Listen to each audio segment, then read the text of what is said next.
ప్రతి ఉదయం దేవుని వాగ్దానం అనే కార్యక్రమానికి ప్రేమతో మిమ్మల్ని ఆహ్వానిస్తున్నాను. ఈ ఉదయకాల సమయంలో దేవుడు మన కొరకు ఏర్పాటు చేసినటువంటి వాక్య భాగము 42వ కీర్తన మొదటి వచనాన్ని ధ్యానించుకుందాం. 42వ కీర్తన మొదటి వచనాన్ని ధ్యానించుకుందాం. దుప్పి నీటి వాగుల కొరకు ఆశపడినట్లు దేవా నీ కొరకు నా ప్రాణము ఆశపడుచున్నది. క్రీస్తునందు ప్రియమైన దేవుని బిడ్డారా, ఈ ఉదయకాల సమయంలో పరిశుద్ధాత్మ దేవుడు మనకిస్తున్నటువంటి వాగ్దానము, దుప్పి నీటి వాగుల కొరకు ఆశపడినట్లు దేవా నీ కొరకు నా ప్రాణము ఆశపడుచున్నది. ఈ యొక్క వాగ్దానాన్ని మన వ్యక్తిగత జీవితాలకును, మన కుటుంబ జీవితాలకును, మన ఆత్మీయ జీవితాలకును అన్వయించుకొని ఈ వాగ్దాన ప్రకారము నీవు నేను బ్రతకాలని, జీవించాలని ప్రేమతో మిమ్మల్ని కోరుచూ ఉంటున్నాను. ఈ యొక్క మాటల్లో అంతరార్థాన్ని, ఆత్మీయ సత్యాలను మనం పరిశీలించినట్లయితే కోరహు కుమారులు ఈ యొక్క కీర్తనను రచిస్తూ ఈ యొక్క మాటలను మాట్లాడుతూ ఉంటున్నాడు. మరి మొదటి 41వ కీర్తన వరకు మనం గమనించినట్లయితే అది మొదటి స్కందంగా ఉంటున్నది, మొదటి భాగముగా ఉంటున్నది. ఈ యొక్క 42వ కీర్తన 2వ భాగముగా ఉంటున్నది. మరి ఈ యొక్క మాటల్లో మనం గమనించినట్లయితే మూడు ప్రాముఖ్యమైనటువంటి మాటలను ఇక్కడ మనం చూస్తుంటున్నాం. మొదటిగా దుప్పి, రెండవది నీరు, మూడవది ఆశ. ఈ యొక్క 3 మాటలు చాలా ప్రాముఖ్యమైనటువంటిగా ఉంటున్నాయి. మరి అంత మాత్రమే కాదు, ప్రాణం ఇంకా చాలా ప్రాముఖ్యమైనటువంటి. దుప్పి సాధారణంగా దుప్పి ఎడారిలో జీవిస్తూ ఉంటుంది.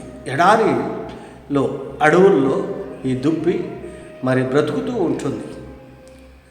దానికి ఆహారము కానీ, నీళ్లు కానీ అంతా అడవిలోనే, ఎడారిలోనే. మరి ఈ యొక్క అడవిలో బ్రతుకుతున్నటువంటి మరి దుప్పి నీటి కొరకు ఏ రీతిగా ఆరాటపడుతూ ఉంటున్నదో, ఆశపడుతూ ఉంటున్నదో, మరి ఆ రీతిగా దేవుని నమ్మినటువంటి బిడ్డలకి అలాంటి ఆశ ఉండాలని కోరహు కుమారుల యొక్క మరి ఉద్దేశంగా ఉంటున్నది. దుప్పి నీటి వాగుల కొరకు ఆశపడినట్లు దేవా నీ కొరకు నా ప్రాణము ఆశపడుతున్నది. ఆ నీటిని చూసినప్పుడు ఆ దుప్పికి ఎనలేని ఆనందము, ఎనలేని సంతోషం. ఎందుకనగా దప్పికతో ఉంటున్నటువంటిది ఆ దుప్పి. ఆ నీటిని చూసినప్పుడు మరి ఆ యొక్క దుప్పికి ఎంతో ఉల్లాసంగా ఉంటున్నది.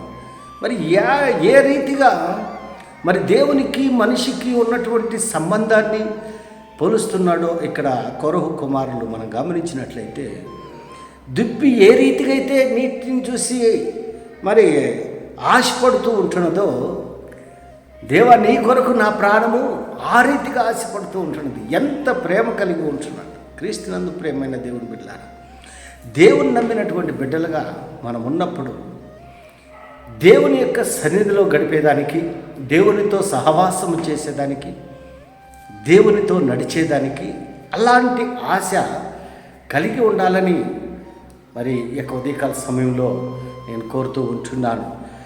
ఎలాంటి వారిగా మనం ఉంటున్నాం, ఎలాంటి ఆశ కలిగి ఉంటున్నాం, ఈ లోక సంబంధమైనటువంటి ఆశలు కలిగి ఉంటున్నామా, మరి పరలోక సంబంధమైనటువంటి ఆశలు కలిగి ఉంటున్నామా?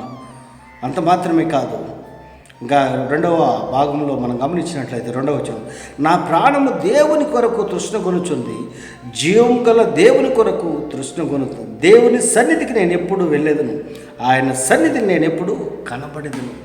ఎంత ఆతృత కలిగి ఉంటున్నాడు, ఎంత ఆశ కలిగి ఉంటున్నాడు. మరి ఆ దుప్పి నీటి వాగుల కొరకు ఆశపడి ఏ రీతిగా అయితే ఆశపడుతూ ఉంటుందో, ఆయన సన్నిధిలో గడపాలని, ఆయనతో సహవాసం చేయాలి, జీవం గలటువంటి దేవుని దర్శించాలని ఎంత ఆశ కలిగి ఉంటున్నాడో ఈ మాటలను బట్టి మనం అర్థం చేసుకోవాలి. మరి నేటి దినాల్లో మనం గమనించిన దేవుని నమ్మినటువంటి బిడ్డలు దేవునితో సహవాసం చేయలేనటువంటి స్థితిలో ఉంటారు. దేవుని సన్నిధిలో గడపలేనటువంటి స్థితిలో ఉంటున్నారు. దేవునితో సహవాసం చేస్తే, దేవుని సన్నిధిలో గడిపితే నిత్య సంతోషం, నిత్య ఆనందం, సమాధానం, శాంతి అవన్నీ కూడా ఆ దేవుని సన్నిధిలో దొరుకుతుంటాయి. ఈ లోకంలో నీకు మరి తాత్కాలికమైనటువంటి సంతోషం దొరకవచ్చు, తాత్కాలికమైనటువంటి ఆనందము దొరకవచ్చు. కానీ దేవుని సన్నిధిలో సంపూర్ణ సంతోషం, ఆ యొక్క సంపూర్ణమైనటువంటి సంతోషం మరి సదాకాలము తోడుగా ఉంటుంది. క్రీస్తుని ప్రేమైన దేవుని బిడ్డలారా, మరి ఈ యొక్క మాటల్లో మనం చూసిన రీతిగా దుప్పి నీటి వాళ్ళ కొరకు ఆశపడినట్లు, దేవా నీ కొరకు నా ప్రాణము ఆశపడుతుంది, దేవుని దర్శించాలని, జీవం కలిగినట్టు దేవుని సన్నిధిలో గడపాలని ఎంత ఆశ కలిగి మరి ఈ యొక్క మాటలు కొరకు కుమారులు రచిస్తుంటున్నాడు.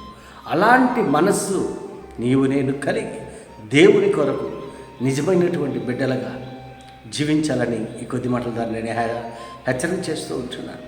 దేవుడి యొక్క మాటలు మీకును మీ కుటుంబాలకు ఆశీర్వాదకరంగా దేవుడు మార్చును గాక. ఆమేన్.